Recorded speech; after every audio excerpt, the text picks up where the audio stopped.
Hello and welcome to Trading Hour live from the CNBC-TV18 Motilal Oswal studio. I'm Sonal Bhutran. With me is Hormaz Patakia. Hormaz, good morning. We've been talking about how markets have been quite volatile throughout this week, actually. But today there's some green, and I chose the right color today. So Nifty is up around 96 points. We have actually majority of the indices in the green today, barring three sectoral indices. But if we look at the top gainers in trade today, it has got to be the Nifty auto space that is contributing to the gains that we are seeing. Nifty IT2 is doing well. We have the energy and the CPIC basket, which continues to do well. Small caps and mid caps have made a comeback. So a lot is happening, a lot of green on the screen, and it's a lot about individual names as well. Be it something like an Oil India, ONGC, all these stocks are higher right now. And again, it's the weekly options expiry as well. So the second half will be important. That's exactly why the color of my shirt for the weekly options expiry. Oh, you're balancing well. But yeah, it's as Sonal was mentioning, right? It's all about stock-specific activity, and we had that initial dip. That dip was very quickly bought into. The good part is we managed to respect yesterday's low, which was 25,378, and we have reversed from there yet again. So it's a 100-point recovery from the morning lows. And speaking of movers, you look at Astra DM, that's up 5.5%. Honeywell Automation is up 5.5%.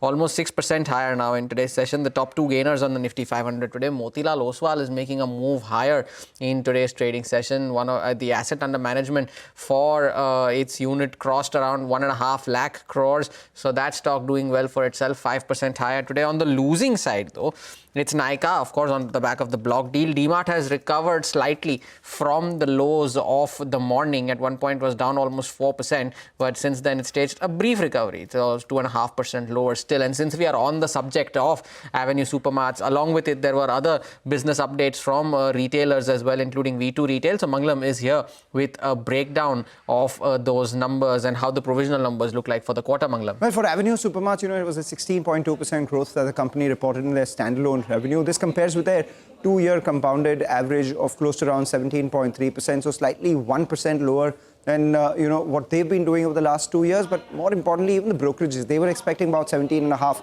to 18% sort of growth because of the growth that the company's reported in the last 2 quarters.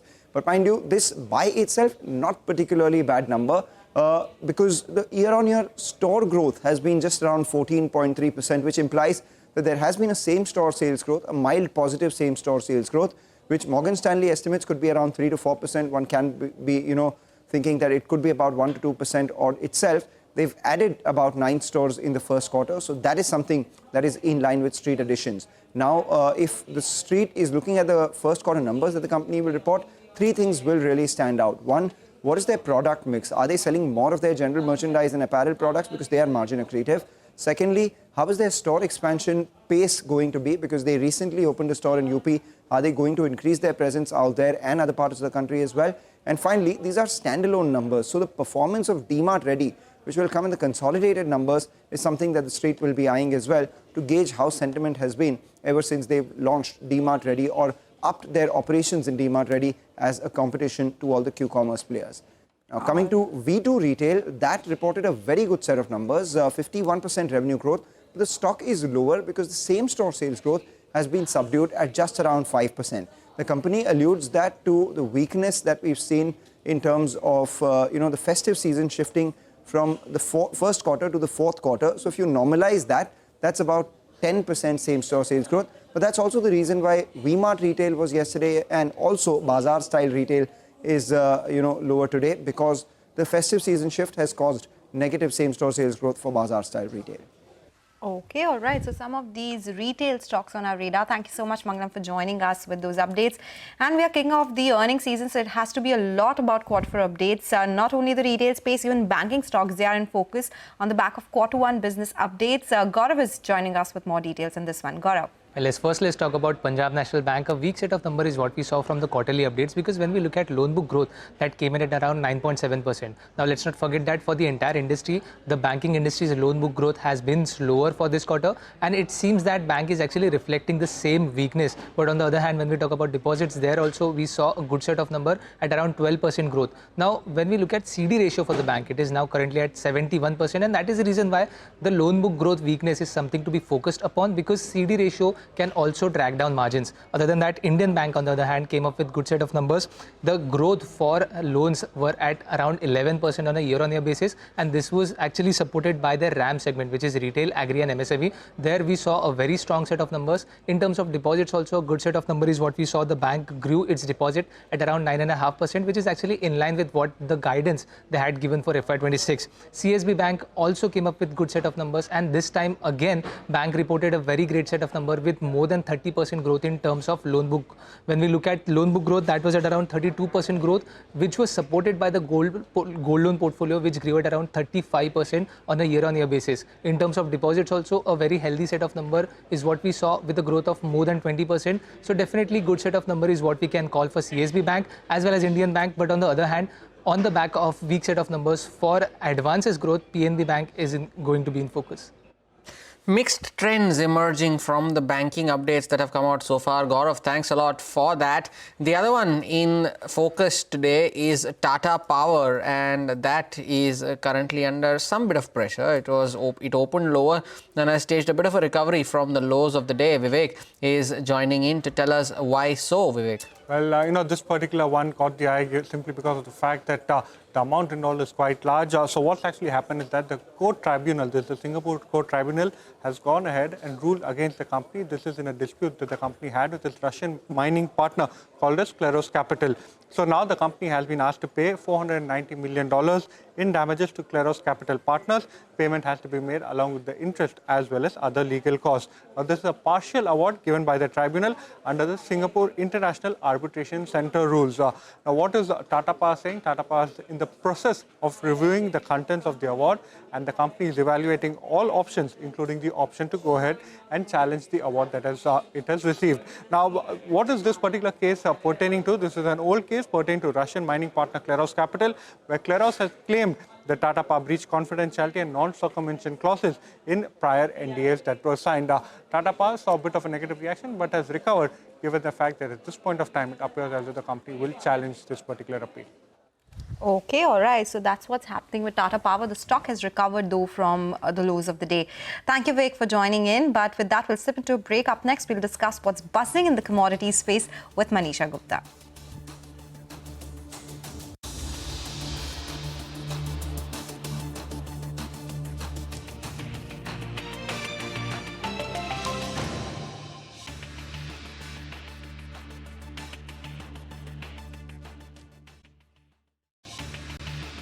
Welcome back. A century on the Nifty on the weekly options expiry session. So 25,557, still 100 points away from Monday's high. That is the important barrier that the index has to cross to make that dash back towards the 26,000 mark. But for now, good going for the Nifty at the highest point of the day, a century on the index. Amongst the movers, of course, and after 2 days of upper circuits of 20% each, Gabriel India is seeing some bit of profit booking today, 6% lower on that stock in today's session at the lowest point of the day. But shifting focus to the commodity space now, Manisha is here, and to talk about crude oil prices yet again going into the holiday weekend, Manisha. Oh, well, yes. And ahead of that, the markets do not believe that you could be looking at a very sharp decline in the crude oil prices. Well, actually, in the overnight markets, we've seen prices gain up by 3% for crude. Heating oil was up 3.5%, and natural gas prices gained 2% as well. That bit of a decline on your screen comes in after there has been a surprise build-up in inventories in the US markets. That is what is capping too much gains here. Well, remember, this is the demand season. This is summer demand season in the US. The Atlantic season is not too far away, starts in the mid of August. But you have seen inventories pile up for crude, for heating oil, for gasoline especially. So not too many people driving there, and the inventories actually are at a 9-month highs at this point in time for the seasonal levels there. But what in turn also seems to be supporting markets is the Iran statement, which says that they are suspending cooperation of any type with the United Nations, and future inspection of the nuclear sites by the IAEA will need to be cleared, approved by the Tehran Supreme National Security Council there. So that is what led to the 3% gains in the overnight markets there. Further news, further statements from that is something the street will keep an eye on. The second is about the US-Vietnam striking a deal there. That also seems to be coming in as a positive. As more countries come into the foray, the tariff concerns, the uncertainty, and the fact that the demand could be coming back could be a supportive factor there. But it all boils down to the US jobs data today. Well, the non-farm payroll numbers today in the evening would tell you or give you a further direction before that long weekend. Okay, so crude lower right now, higher inventory. You, crude and Hormaz, all of you are actually in the same color, Manisha. So I don't know which way things will go. But thank you so much for joining in today and telling us all about crude oil prices and important events to watch out for as well. It's time for a short break now. Up next, we'll discuss the market fundamentals with Nilesh Shetty, Portfolio Manager of Quantum Advisors. Stay tuned for that.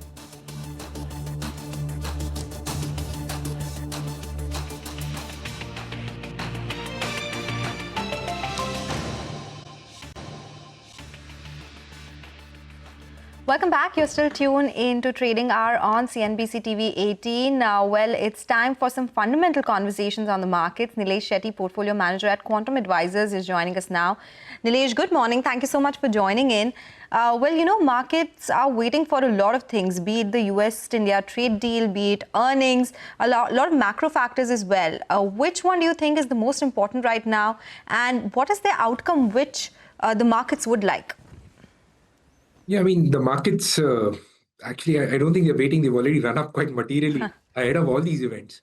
And it's not specific to India. There's been a global rally which has unfolded. India, in some sense, has underperformed this rally over the last 3 months. But again, the key driver for India remains earnings. And you saw evidence of a slowdown in Q4 of last financial year. More corporates that we met in Q1 of this year suggest that slowdown continues. It's not materially altered.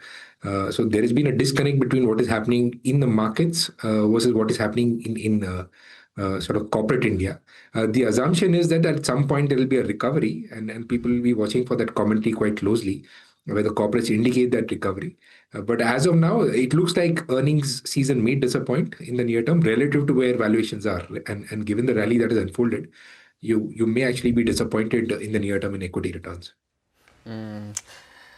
By the way, just a couple of minutes earlier, you were seeing some flashes on your screen with regards to the CEO of Adani Airports making remarks that airport access, lounge access at the airport no longer requires middlemen, and the fintech revolution in the country proves that middlemen can be eliminated and they don't need that. And users can now directly access lounges via the digital platform of Adani Airports. Remember, this comes after Dream Folks, in that exclusive conversation that the management had with us exclusively yesterday, had mentioned that airport operators are pressuring clients that Dream Folks has to move away from the platform and sign on to theirs. And as you can see, the comments coming in there from the CEO of Adani Airports, Madhya, has had this interaction, and we'll get you more on this in just a bit. But these are remarks from the CEO of Adani Airports just a day after Dream Folks had accused airport operators of pressuring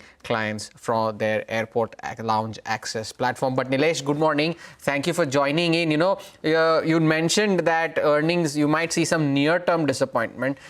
When do you see that recovery happening? There was this earlier view that FY26 would be better than FY25 because there would be a low base of FY25. But do you see that now being pushed to the second half of the financial year, and the first half will be just as disappointing as the last 2 quarters of the previous financial year were? Yeah, I mean, the reasons for this slowdown is slightly perplexing. When we interact with corporates, they themselves sort of trying to figure out the answer that is coming through is urban slowdown and sort of slowdown in urban consumption, which is causing this drag. And again, there are anecdotal evidences that southern cities, which are more exposed to IT, may be creating some of this slowdown because people are worried about job security there. And the expectation is that combination of this tax cut, monsoon, and interest rate cut will combine to sort of pull up demand. But again, that is sort of hypothetical. We'll have to wait and watch because, like I said, nobody's figured out what is causing this slowdown. So the tax revenues that the government was reporting, which was strong till a month ago now, even that is reporting a slowdown. So it is more in hope that there will be a recovery in the second half, assuming these factors combine of great monsoon, tax cuts, interest rate cuts. But we'll have to wait and watch. The point is valuations are far ahead of where they should be, given the news flow that is coming through on earnings. That is a bigger concern. So earnings may recover, but valuations are assuming that there'll be a strong recovery, which may not happen. Okay. Nilesh, going back to that flash that we just saw where Adani Airports did indicate that they will not require any middlemen for any lounge access for flyers. I'm not talking about a specific stock because I believe you won't be able to answer to that. But in an industry like this, do you think the investors should now book profits or just take away whatever they have in their hands? Because a lot of competition is coming in, and not only this sector. Are there any other spaces where competition could be a problem with companies which were seen to be having moat and being very efficient with that particular business? Yeah, that is, India has been a classic case of if any specific company starts making supernormal profit, you have unrelated businesses entering that sector and disrupting it in a meaningful way. You saw that in paints happening quite materially. You're now seeing in cables and wires, where essentially it was a 2 or 3 player market. Now other players are entering. But that has sort of been the norm. It is not surprising. The problem happens when you price it assuming there is no competition that can ever come. And then you get surprised negatively and you see a big destruction in your portfolio for these specific companies. So at least for us, when we model sort of long-term valuation for these companies, our assumption is that there will be competition and we bring down margins back to averages which we think are sustainable and then value companies based on that. As long as you're doing that in your long-term portfolio analysis, you're not that negatively surprised and you tend to buy companies at valuations that make sense. And just as we spoke of this, the shares of Dreamfolks have taken a sharp knock as we speak. So 4.5% lower on that stock. It had opened higher, but is now very quickly hurtling down towards its 52-week low, which is at 209. The intraday low today is 211. So almost there at that 52-week low is Dreamfolks, and now is looking to see some bit of recovery from the lows of the day. But Nilesh, since you mentioned within this competition space, the one space that comes to mind other than paints is of course the wires and cable space. You had Polycab, you had Havells, now you have other conglomerates entering the space, be it Ultratech, be it Adani, and more competition in this space. Do you justify the kind of valuations that these companies currently trade at, be it the likes of Polycab or Havells, not specifically, but the valuations of the sector in general? And is this one of the ways to play the real estate proxy, if so? I mean, to their credit, these companies have built specific brands in a very commoditized business. Some of the names that you mentioned do make superior margins compared to others. But again, the assumption is these margins are sustainable, which may not be the case. Like I said, if you make superior margins in a commoditized business, you can make slight premiums, but apart from that, you will see competition coming in. And like I said, there are large conglomerates in India who are always eyeing sectors to enter. They generate a lot of cash in their core operations, and you will see them enter that space, which is what has happened. So the valuations were a bigger problem. It's not that these companies will not generate cash in the future. Margins may see correction as other players enter, which again, if you're making much higher than sort of normalized ROEs for these businesses, it will revert to long-term normalized ROEs in 15 to 20% range. Okay. Nilesh also wanted to understand which other sectors are you seeing some value emerging in? Because you said we've already seen that run up, though India has underperformed the globe. Any space where you think that there could still be some valuation uptick? So the portfolio follows a value style, and our largest allocation has remained private sector banks, which is where we think valuations are reasonable. They have delivered sort of better returns this year compared to last 3 years. But we still believe when you look at the long-term averages and where they are trading right now, there is significant upside left. Over the last 2-3 years, we found specific names in the saving side of the household balance sheet, be it asset management, insurance, broking companies, which we've added to the portfolio. We continue to have large weights in IT services, primarily the large cap names. I know discretionary spend in the West has been deferred, and near term there could be weakness in growth that they report. But I think they still have tailwinds where, especially if you look at the rupee versus what has happened to the European currencies. Over the last, over this calendar year, the depreciation has been in the order of 15%, which is quite massive. And they do have significant exposure to these geographies outside after US. So we think there is tailwinds there, and you may see some uptick in that sector over the near term. Nilesh, a sector that has been in the spotlight over the last couple of days has been the hospital sector. There's been a lot of consolidation that has taken place. You recently heard from Apollo that they're going to demerge their other operations from their core business into one listed entity, the digital operations that they have, the pharmacy business as well. what within the hospital sector, or what's your call on this sector here? Do you expect that the sector leader in this space will continue to do what it does and be the preferred pick for the analyst community, especially because now that the holding company discount there goes away as well? Or do you see better value opportunities not in hospitals but in other pockets of the pharma sector? I mean, it's a fantastic macro story given the under-penetration in that space. But again, valuations are so expensive in that space. It's sort of, we've never had allocation there. It's one of those great top-down stories. But if you want to own any company in that space, and you look at valuations, it's just difficult to justify holding them in the portfolio. We've always had exposure to large-cap generic names where we found specific names come to valuations which were comfortable for us. But apart from that, it's a sector we would like to own, but it's just priced assuming abnormal growth and high margins for the next 20 years, which makes it very difficult for us to own in a value portfolio. Okay, all right. Take that point, Nilesh. Thank you so much for joining us with your thoughts on the markets and individual names and sectors as well. With that, we'll slip into a break. When we come back, we discuss market technicals with Vishal Malkan of Malkan's View and also discuss the top trading bets.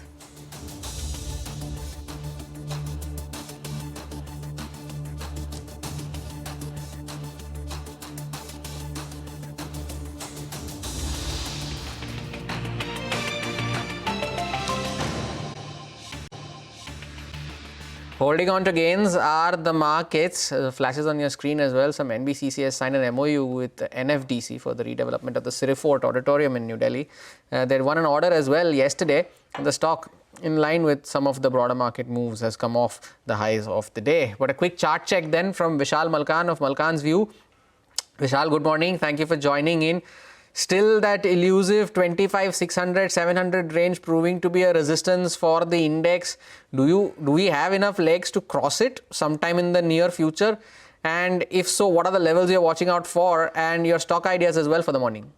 Yes, good morning. I think Nifty has been showing resilience in staying above that 25,600, which is a good sign. The range was actually around 25,300, 400, which was not crossed for a couple of months. Now we are well above that, maintaining that, closing above that. So it shows strength. So the next target to look out for is 25,800 and then 950 on the Nifty. As well as on the Bank Nifty, would look at same levels around 58,000 should be our next target for Bank Nifty, which is also showing good strength. Now, a couple of stock ideas. I'll go with the first one, which is CDSL, which is breaking about that range about 1780, 1790 and staying about at 1800 levels consistently. So I'll go with a buy on that with a stop of 1760 for targets of around 1840 and 1875. And the second one would be on Manappuram Finance, which is all the financial stocks, financial sectors, non-banking stocks are looking good. And that Manappuram Finance looks good as a stop loss with a stop loss of 270 for targets of 285 and 293. Okay, all right, Vishal, thank you so much for joining in with those individual bets and the market levels as well. Let's bring you a corporate conversation now. Dhanuka Agritech is planning to ramp up its capacity and new product launches. To discuss more on this, we have Mahendra Kumar Dhanuka, the Vice Chairman and MD of the company, joining us now. Mr. Dhanuka, good morning. Thank you so much for joining in. Before I ask you about your product expansion and the capacity addition as well, generally, I wanted to understand what's happening with the supply chain currently and the availability of materials as well, because we did see insecticides saying there's shortage of some herbicides. China has stopped imports of certain important key materials as well. Has that impacted your industry at all and the company as well? Good morning. Let me first correct you that from last 1 year, I am the chairman of the company, not the vice chairman and MD. So this is one correction. Yes. And secondly, the availability of raw material is not an issue right now. It is easily available. Definitely, the herbicide demand is increased because of the good rainfall, and some of the herbicide, especially two molecules, glyphosate and paraquat, they are in shortage right now, and it will take time because the planning was for a normal season, but since the demand for the herbicide is much more, so that's why the availability is an issue right now, and it will take another 30 to 45 days to further receive the material from China. Only the material which is in pipeline that will come, but that will not suffice the total requirement as on today. Okay, so you're saying there is shortage of materials which is used in glyphosate right now. Am I correct? Glyphosate and paraquat, these are the two molecules which are herbicides, basically used in various crops to kill the weeds, unwanted plants. Okay, so how much is that as a percentage of the overall industry and the company as well? For the company, it will be around 2% of the total sales, not very big. And overall, for the industry, it may be around 3 to 4%. Okay. Mr. Dhanuka, good morning. Thank you for joining in. Speaking about your facility at Dahej, you had earlier guided for 60 crores of revenue coming from this facility as compared to 40 crores that you had reported last year. How has the quarter been so far? And I don't expect specific numbers from you, but what has the situation currently been on ground with regards to demand, as you just mentioned, for a certain amount of products here? But do you expect the performance that you had in the previous quarter to be better this time around? We are manufacturing only one product, bifenthrin technical, at our Dahej unit, which is an insecticide.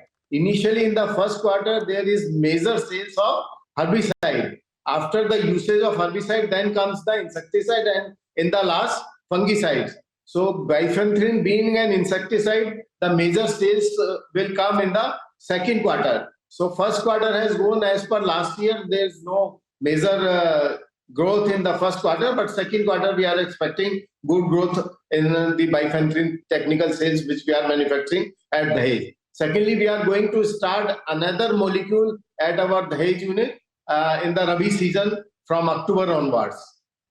So just on the on the Dahej facility, Mr. Dhanuka, you had indicated that 60 crore of revenues will come in FY26 itself. How has quarter one panned out so far? Will it be EBITDA positive this year?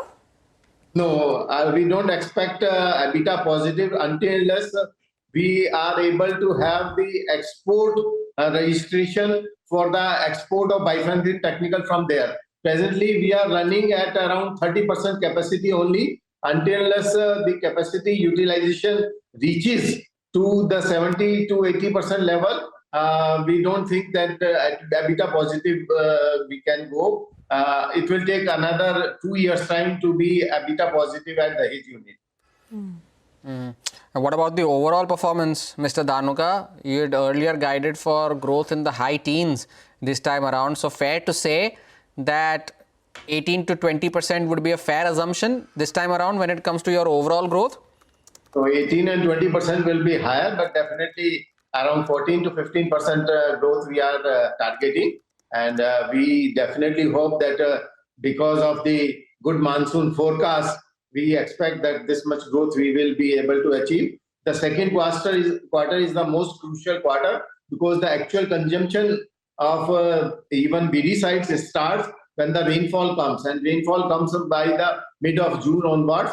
So actual consumption starts from second fortnight of June, and July, August and September. These are the highest sales month for any agrochemical company. So we expect that the second quarter should remain good and we will be able to deliver the envisaged growth in the second quarter. Mr. Dhanuka, global MNCs, they are still talking about pricing pressure. They are very cautious about calendar year 25, 26 as well. Dhanuka does not have a lot of export exposure. Do you think this problem is contained only to global markets and not India? What do you have to say about pricing going forward? You see, our 50% ratio of the sales is for specialty molecules, which we are importing from Japan and doing with some American companies. So there is no pressure of price on these molecules. Only the pressure is on generics which are coming from China. So right now the prices are more or less stable or they are on the rising trend. Like glyphosate prices have increased to the extent of 15% in last fortnight. So some of the molecules which are in shortage, the prices are on the rise. So either they are stable. I don't foresee any reduction in the price in near future. What about the products that you're about to launch, Mr. Dhanuka, the new herbicide called Dinkar in partnership with Hocco, and the fungicide as well from Nissan Chemicals? What is the kind of market size that you are expecting from that and the revenue potential that it can generate for your company? You see, Dinkar is a paddy herbicide, which is used to control the weeds in the paddy fields. So the market is big, but initially when you introduce a new molecule, farmer is not aware about that. So you have to basically show the results to the farmer, and it takes 2 years time to get a reasonable sales volume from the product. So we expect that around 10 crore sales from the Dinkar in the first year, but we hope that we will be able to double, triple in the second year itself. Okay, all right. So we'll be watching out for that, and we'll be speaking to you soon after Q1 results as well, Mr. Dhanuka. We'll correct the your designation as well, Chairman at Dhanuka Agritech. Thank you so much for joining in and giving us all those details. With that, we'll take a short break. Remember to tune into the all-new CNBC-TV18 Prime, bringing you insights from policymakers, business leaders, and economists shaping both the world and India's future. CNBC-TV18 Prime decodes global shifts and their impact on Indian businesses, giving you unparalleled insights. Tune into CNBC-TV18 Prime at 12 noon for the Global Reset, at 1 p.m. for the Big C and Global Lens at 8:30 p.m.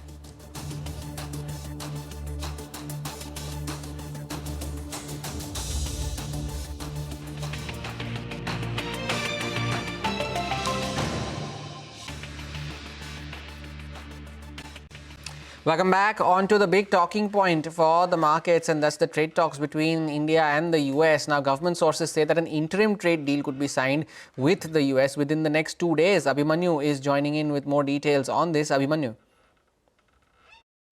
Government sources have told CNBC-TV18 that an interim trade deal between India and the United States may be signed within the next 2 days. Now, intense negotiations are continuing between both the sides, and negotiations are at their final stages. Speaking of demands, India is seeking more market access for its labor-intensive industries. On the other hand, the United States is seeking more access in the dairy and agriculture sector as far as exports of these products into India is concerned. However, government sources have assured that India's farmers' interests will not be compromised at any cost, and both these sectors, namely dairy and agriculture, cannot be opened up completely. It is likely, though, that several niche and premium products from the US may be allowed sale into India as part of an interim deal which is being negotiated. It remains to be seen how early the negotiations are going to conclude, even as both the sides look to seal an interim trade deal before the 9th of July. That is when the reciprocal tariffs are slated to kick in. Earlier this week, CNBC-TV18 had reported that in case talks fail, 26% tariffs would be imminent. So all eyes, of course, would be on the talks which are taking place currently in Washington, D.C. And based on that itself, any further steps would be initiated by both the sides. Abhimanyu, thank you so much for those details. Here is former RBI Governor Raghuram Rajan on the sticking points that are hindering an agreement between India and US. Listen in. First, there are easy sort of wins. India can buy more natural gas from the United States, which has a surplus of that. It will require sort of positioning Indian purchases. But there's sort of politically difficult places that India doesn't want to go. For example, agriculture, dairy products, Indian dairy farmers, it's a huge source of living, and they don't want to be swamped by cheap US dairy products. So in that sense, there will be some red areas that India will not want to go to, but there are many other areas where I think agreements can be reached. There are other sources of oil nearer India than the United States. But certainly, as far as natural gas goes, LNG is something that India has increasingly used. And as it transitions to cleaner sources of energy, LNG may be the transition sort of energy source. So it is sort of win-win if India buys more of that, and certainly the US has a surplus. We also spoke to Atul Keshap, the president of the US-India Business Council, on the likelihood of a trade deal before the 9th of July deadline, and here's what he had to say. The US Chamber, the US-India Business Council, all of our members want to see this deal happen. It's very important for the United States and India, the two greatest democracies on earth, to have such a deal. I understand the trade negotiators are in town and working away. Secretary Bessent said the other day that a deal with India is very, very close, and we are cheering wholeheartedly for this deal to happen. It is my sincere desire and hope that both negotiating teams will push on through, because the only people who will really be gleeful about this deal falling apart are, frankly, Beijing and Rawalpindi and others. We need to have this deal go through. It's important for optics. It's important for business confidence. Chambers' view, ideologically and theologically even, is that zero tariffs are the best for ensuring the greatest amount of prosperity and happiness and consumer choice. And so we've been on the record many times about that. If we can get to a point where we have the minimal amount of tariffs between the United States and India, where we also have the minimum amount of non-tariff barriers, because it's not enough simply to reduce your tariffs. You have to be sincere about reducing all kinds of government machinery and bureaucracy and regulations and red tape that would impede the movement of goods despite having a low tariff regime. It is also true that the Indian agricultural sector not only employs an enormous proportion of the population of India, but also represents an increasingly smaller proportion of the GDP of India. And if you contrast that with agriculture in Brazil or in America or in other places around the world, India hasn't had the waves of modernization that other countries have had. In a way, if India were to look at this as an opportunity to inject a measure of innovation into its agricultural economy in a way that can actually catalyze growth of revenue, economic growth, help people transition into higher skilled jobs, it could actually be viewed as a positive. Well, as we slip into a short break, the markets have cooled off significantly from the highs of the day in a matter of minutes. We'll get back to that in just a bit, but here's some good news for our viewers, and that is India's business news leader, which is just a click away, and that is the CNBC-TV18 all-new app, which gives you instant access to breaking news, in-depth articles and financial world updates right at your fingertips. You can download the app from the Apple Store or the Google Play Store, or even scan the QR code that comes up on your screen. Take a short break, back on the other side with more.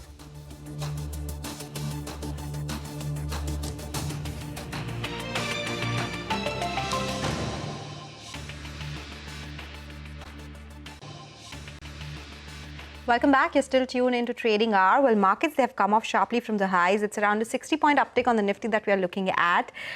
When we started the show, it was up around 100-odd points. And if we look at what has gone down this hour, something like an M&M, L&T, Tata Consumer, Hindalco, all these stocks have come off from the highs of the day, putting some pressure on the Nifty as well. We do have ICICI Bank and Jio Financials and Trent. These are some of the stocks which have come off from the highs and are at the day's low as we speak. Talking about markets, earlier today we spoke with Vineet Sambre, the head of equities at DSP Mutual Fund, about the market sentiment and growth outlook. Listen in. Long-term investors, I think the second view is more palatable. But let me say that I think at the moment, both the views are somewhere, I would say, balanced. And I think it is a time frame with which each of them are sort of looking at the situation at the moment. And clearly, as we have recovered from the market lows, which we had seen in the month of March to now, valuations have seen, it seems to be a bit punchy across the board, not just few sectors, but across the board. I would say that the macro factors are now more conducive for growth versus last year. This quarter, next quarter, we still have a slightly lower growth. So from that perspective, I would say that the growth outlook should start improving maybe towards the second half, and that's where one should start looking at some directions for the market. I think the portfolios really doesn't change as much really from the very short-term perspective. But broadly, what we are trying to align our portfolio towards is these macro factors which are going to mean that the balance of trade could shift to consumers as a category towards the maybe end of this year. So maybe it would be a good way to create a basket of categories, a basket of companies within subcategories, maybe a white good as a category, apparels, innerwear, QSR, some of these and take a broader call that if we broadly are with companies which are sort of leading companies within those spaces and likely to be beneficiary of the macro trends, I think we need to take them as a basket approach, and which is what we have also done as a part of our portfolios. Well, it's time to call time on this edition of Trading Hour. We leave you with the Nifty off the highs of the day. The mid-cap index still holding on to gains of around 200 points. We count down to the second half of the weekly options expiry, starting with halftime report on the other side. From Sonal, me and the team that put this show together, thank you so much for watching.